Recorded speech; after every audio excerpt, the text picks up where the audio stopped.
तो नमस्कार दोस्तों, मैं त्रिभुवन चौहान हूँ और लोकार्पण आज एक बार फिर से UKSSC के सामने है। UKSSC जो आयोग है, बीच में इसमें बहुत सारी चीजें हुई है। अनियमितताओं की माने तो अलग अलग तरीके से बहुत सारी चीजें हुई हैं। आज यहाँ पर आए हम फिर से और छात्र यहाँ पर किसी भी तरह से चुप होने वाले नहीं है। देखिएगा, ये यहाँ पर जो अब सचिव बने हैं रावत जी, उनका इन्होंने पोस्टर लगाया है और कहते हैं कि इनका पोस्टर आज फूंका जाएगा, इनका पुतला ये फूंकने वाले हैं। और क्यों ये तमाम जनता यहाँ पर है, यहाँ पर मैं आपको बता दूं 3 अलग अलग डिपार्टमेंट के बच्चे हैं। स्टेनो के हैं, कनिष्ठ सहायक के हैं और LT वाले हैं। तो LT वाले भी छात्र हैं जो परेशान हैं, स्टेनो वाले छात्र हैं वो परेशान हैं, और एक और जो कनिष्ठ सहायक वाले बच्चे हैं वो परेशान हैं, क्योंकि अभी तक ज्वाइनिंग कभी किसी को नहीं मिली है।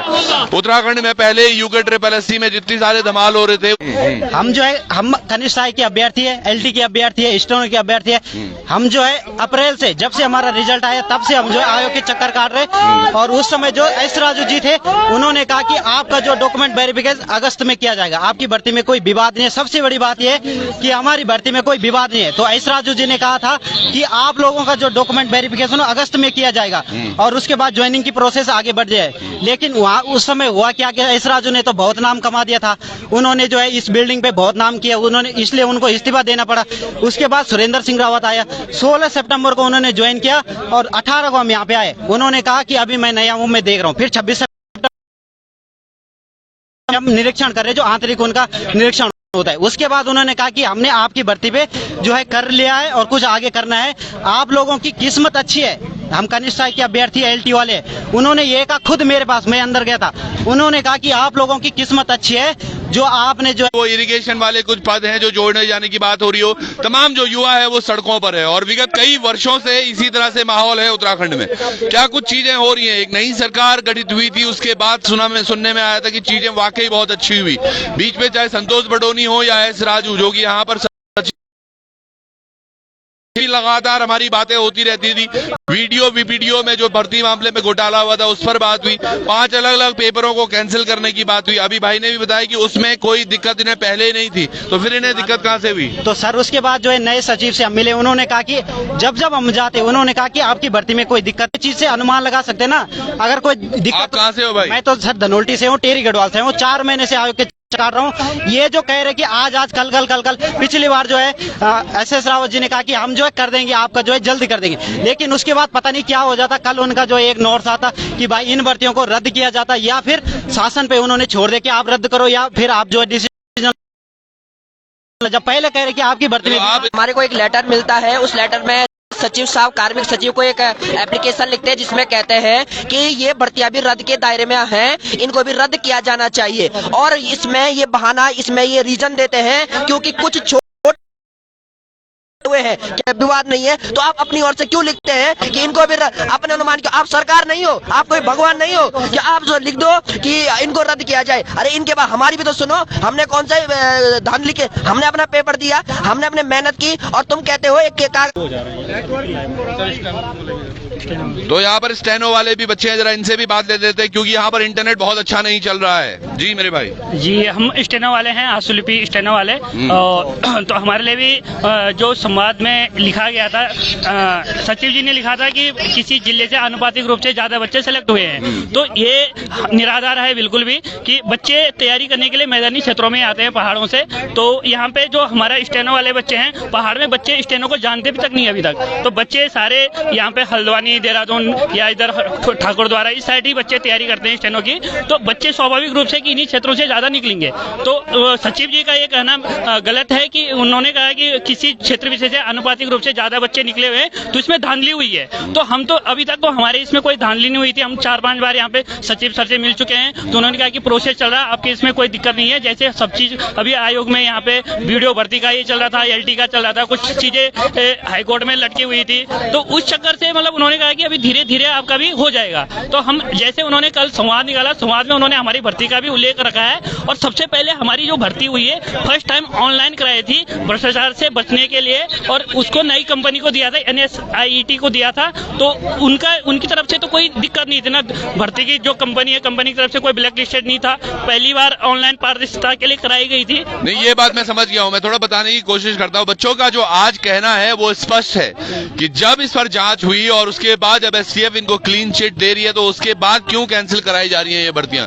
ये केवल स्टेनो, LT या फिर क्लैरिकल का मामला नहीं है, ये मामला है आपकी भी पारदर्शिता पर कि किस तरह से UKSSC पारदर्शिता से इन चीजों को करा रही है। वीडियो VPDO मामले में तो जो चीजें चल रही हैं वो भी अभी चल रही है और उस पर भी जांच अभी बस चली जा रही है। कब उसका रिजल्ट आता है ये भी कुछ पता नहीं है, और कब तक ये चीजें इस तरह से होती रहेंगी ये मालूम नहीं है। लेकिन ये तमाम लोग आप चेहरे देख पा रहे होंगे, ये उत्तराखंड के युवा हैं। और यहाँ पर ये देखिएगा नए नए जो निर्वाचित SS रावत जी जो सचिव बने हैं उनका पुतला लेकर आए हैं और उनसे इस्तीफे की मांग भी कर रहे हैं बच्चे। इस्तीफे की मांग करने का मुख्य कारण क्या है? सर, अब इस्तीफे की मांग इसीलिए की जा रही है कि वो कोई मतलब यहाँ पे अपना जब से पदभार उन्होंने संभाला है कोई भी काम सही से नहीं कर रहे हैं, सिर्फ आश्वासन दे रहे हैं। वैसे LT वाले हो गए, आज स्टेनो वाले हम हैं और ये 746 क्लर्क वाले यहाँ पे उपस्थित हैं। सबको इन्होंने आश्वासन दिया कि सबकी नियुक्ति की जाएगी। कहीं ऐसा तो नहीं कि ये जो पेपर अब कैंसिल कर दिए हैं इनको भी UKPSC को दे दिया जाएगा? कहीं यही भी UKPSC को सौंप देंगे? क्योंकि ये बिल्डिंग जो बनी है इसमें इसके बाद जितने भी इसमें पेपर थे सबको बताया जा रहा है कि UKPSC को दे देंगे। अब जी सर, एक चुनावी मामला भी हो सकता है कि अभी हमारा जो भर्तियां निरस्त कर दी गई है, अब नए चुनाव आने उसकी इसमें इसका पिटारा खोल के इसे नई इसमें भर्तियां के हिसाब से इसे खोल सकते हैं।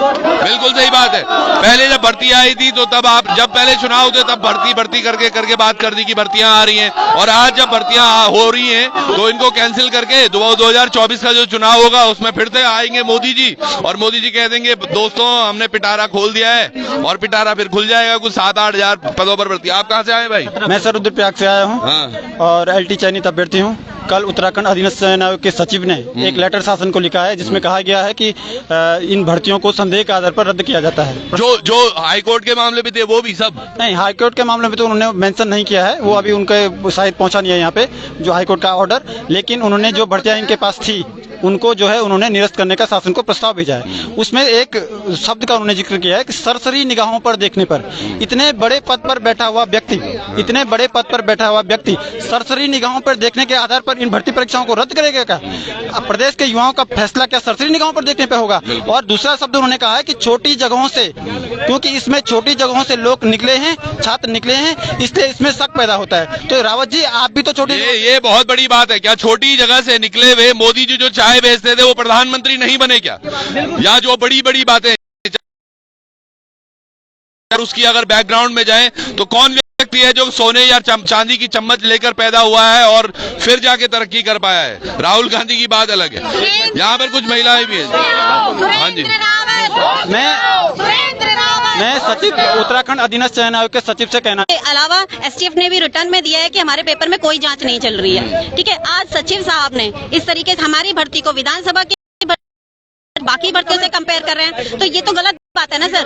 सचिव को ये सबसे बड़ी बात है, अगर विधानसभा से आप कंपेयर भी कर रहे हैं, विधानसभा की भर्ती की बात हो क्या रहा है? आज भी अग्रवाल जी तो वैसे ही हैं, वो वैसे ही घूम रहे हैं। तो तमाम चीजें हैं जो प्रश्न उठाती हैं, और अगर हम प्रश्न उठाते हैं फिर हम फिर अंकुश लगाते हैं कि आप जो बोल रहे हैं वो तथ्यों के हिसाब से नहीं बोल रहे। आज जो यहाँ पर तमाम बच्चे आए हुए हैं ये क्यों? जो भी इन्होंने स्टेटमेंट दिया हमसे माफी मांगे, अपनी स्टेटमेंट चेंज करें और हमारी जो संस्तुति है या हमारे जो डॉक्यूमेंट्स इनके पास है वो हमारे विभाग को भेजें। बिल्कुल, हमारे डॉक्यूमेंट्स हमारे विभाग को भेजें। आप कहाँ से आए हैं? सर मैं पौड़ी से आई हूँ। कौन सा पेपर आपका? सर मेरा LT है। LT का ही है? हाँ जी।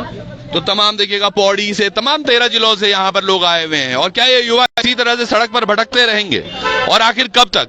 पिछले 1 वर्ष से ये तमाम लोग इसी तरह से हम देखते हुए आ रहे हैं इनको। चुनाव से पहले की बातें थी। जी मेरे भाई। जी मैं सचिव साहब की कुछ बातों को कोट करना चाहता हूँ। सचिव साहब ने कहा कि छोटी जगह से कुछ लोग, बहुत सारे छोटे एरिया से लोग सिलेक्टेड हैं। मैं सचिव छोटी सोच का परिचायक है, और ये एक और चीज शो करता है कि अपनी जिम्मेदारी से हटो।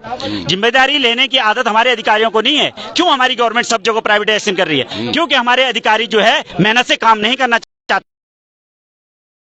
करने में कि कौन क्या है, कौन कैसे है, कैसे ऐसे करके भर्ती में कोई पैंच है तो नहीं है, लेकिन ये सबसे आसान तरीका है कि अपनी जिम्मेदारी से बचो, निरस्त कर दो। वही तो किया है इन्होंने, जिम्मेदारियों से बचते हुए UKSSC में जब बीडीओ धांधली की बात हुई, सबसे पहले एस राजू जो यहाँ के अध्यक्ष थे उनको इस्तीफा दे दिया। कर्ता से रख रहे हैं। तो मैं आपके चैनल के माध्यम से यह कहना चाहता हूं सरकार से भी, और यहाँ पर बैठे जो तमाम अधिकारी है, स्पेशली जो नए अध्यक्ष भी बने हैं और सचिव जो हमारे वर्तमान में थे पिछले 1-1.5 महीने से जो यहाँ पर बैठे हुए हैं, तो सरकार से ये मांग करता हूँ जो यहाँ पर जो सचिव है वर्तमान में, उनकी पहले मानसिक स्थिति चेक कराइए आप।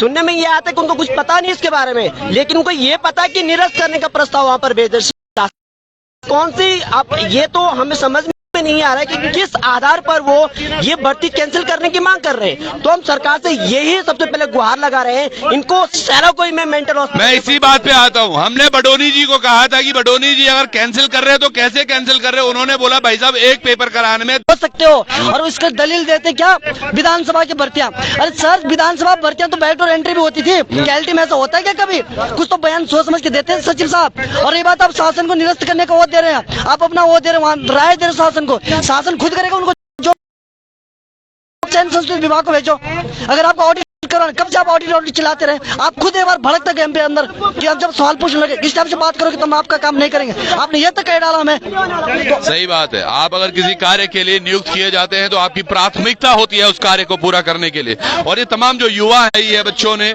और किस तरह से ये नियुक्ति 2 की बात कर रहे हैं। और थोड़ा सा ये आपको हम दिखा दें कि आज उत्तराखंड अधीनस्थ सेवा चयन आयोग की बिल्डिंग के सामने ही जो यहाँ के सचिव हैं उनका पुतला फूका जा रहा है। कितनी बड़ी बात है ये, कौन इसको समझ